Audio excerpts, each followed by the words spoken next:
sweet like a buttercup. You're a Barbie doll. Show them all what I'm made of. Strut down the hall.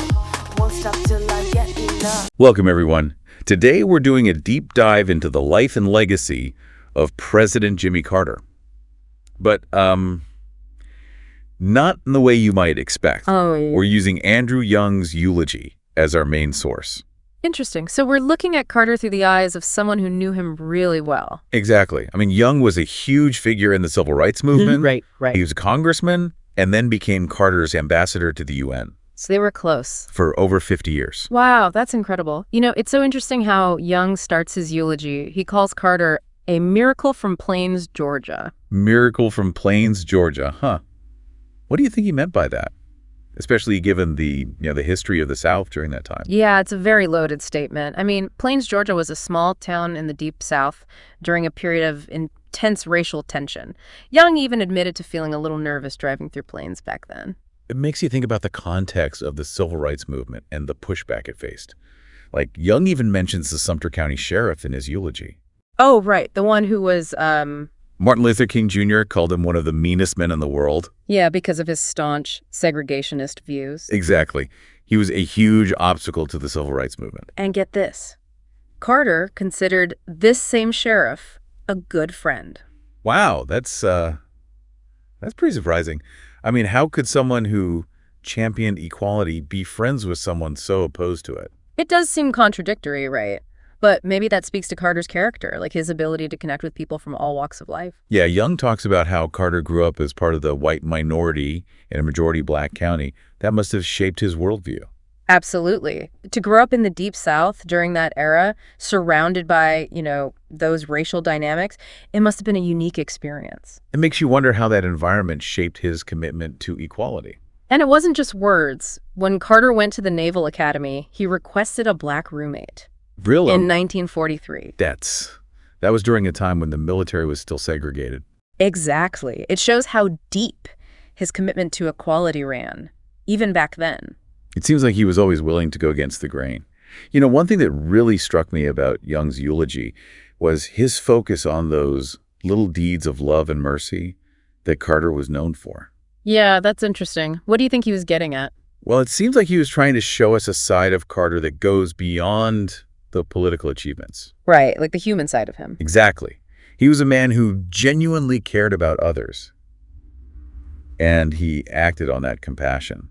You know, it reminds me of all the work he did with Habitat for Humanity, even in his 90s. That's a great example. He wasn't just building houses for a photo op. It was genuine. What do you think kept him going like that? It must have been a deep sense of service, like he felt a responsibility to use his position to make a difference. Makes you see him as much more than just a politician, doesn't it? Like someone who truly cared about helping others. It really does. Yeah, Young does a really good job of showing that more human side of Carter. He keeps coming back to this idea of Carter as a complex figure, like someone who defies easy categorization. It's almost like those two sides of him, the scientific mind and the compassionate heart, were always working together. Yeah, exactly. And you see that in his commitment to diversity and equality. Young brings that up a lot in the eulogy. Right. Like he wasn't just paying lip service to it. It was a core part of who he was. Absolutely. And I think Young is right to highlight how Carter's Southern upbringing, being part of that white minority in a majority black county, really shaped his outlook. Makes you wonder if that's why he was so dedicated to pushing for equality, right? I think it must have played a role. To grow up in that environment in the Deep South during that era, surrounded by, all that racial tension. Yeah. It must have had a deep impact on him. Like he understood what it meant to be marginalized. Yeah, like he saw things from a different perspective. And that empathy, that understanding, it really fueled his actions as president. Think about his cabinet appointments. He had more women and people of color in key positions than any president before him. Exactly. It wasn't just talk. He put his beliefs into action. Right. And it wasn't just limited to domestic policy either. On the world stage, his focus on human rights was pretty groundbreaking. Oh, absolutely. He wasn't afraid to call out oppressive regimes, even if it meant putting relationships with those countries at risk. Yeah, he stood up for what he believed in, even when it was unpopular. Like, think about the Panama Canal Treaty. That was a really big deal at the time. Oh yeah, super controversial. A lot of folks felt like he was giving away a vital American asset. Right. But he truly believed it was the right thing to do. Both morally and strategically, yeah. He saw it as like a way to right a historical wrong and to build better relationships with Latin America. And then there was his decision to recognize the People's Republic of China, which also caused a lot of debate. I mean, it was the Cold War. Oh, right. We can't forget that context. The U.S. had a long history of not recognizing communist China, you know? But he saw it as a chance to reduce tensions and to open up a dialogue with a superpower. It seems like Carter was always trying to, I don't know, build bridges instead of walls. Yeah, that's a good way to put it. And you see that in all his work as a peacemaker.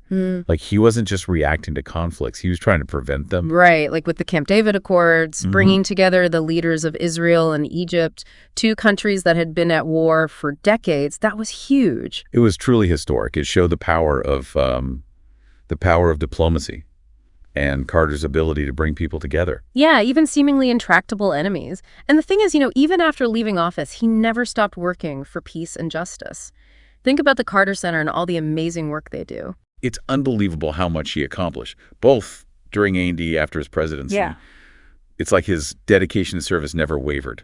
Yeah, it really is inspiring. And it makes me think back to what we were discussing about Jung's eulogy and that whole idea of Carter as a complex figure. It's like Jung is trying to show us that he wasn't just a one-dimensional guy. Totally. Like, he even says Carter was a good farmer and a nuclear physicist. How do you even combine those two? Right. It's such a fascinating contrast. And then Jung points out how Carter could be thinking about peace while also, working on developing a nuclear navy. Huh. I hadn't thought about it like that. It's almost like those two sides, the peacemaker and I guess you could say the pragmatist, they were always battling it out inside him. That's a great way to put it. It wasn't that Carter was naive, right? He understood how the world works. He knew about conflict and power and all that. But he also deeply believed in diplomacy and in working towards peace, even when it was difficult. I think that's what makes his story so compelling. It reminds us that people can hold, seemingly contradictory beliefs.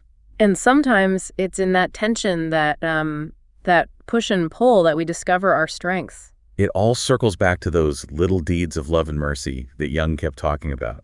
Like, true leadership isn't just about those big, sweeping decisions. It's about the small acts of kindness, too, right? The everyday things that actually make a difference in people's lives. Exactly. And that brings us to that really powerful line from Jung's eulogy. He said, "He may be gone, but he ain't gone far." I got chills when I read that.